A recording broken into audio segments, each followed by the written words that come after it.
সবকিছু আগেই ঠিক করে রাখা আছে, গয়না কেনা, শাড়ি কেনা, পাঠিয়ে দেওয়ার ব্যবস্থাও করা। কিন্তু বিদ্যা স্পষ্ট করে জানিয়ে দেয় সে এখানে কোনো সমঝোতায় আসতে আসেনি।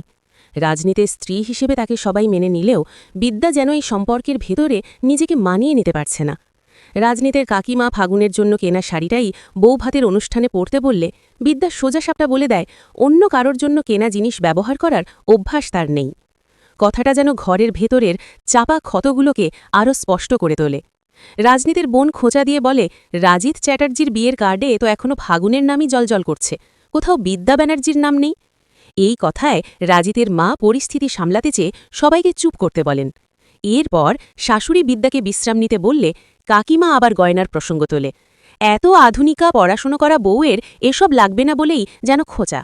বিদ্যা তখন শান্ত কিন্তু দৃঢ় কণ্ঠে জানিয়ে দেয় তার কিছুই লাগবে না, সে এখানে আপোষ করতে আসেনি।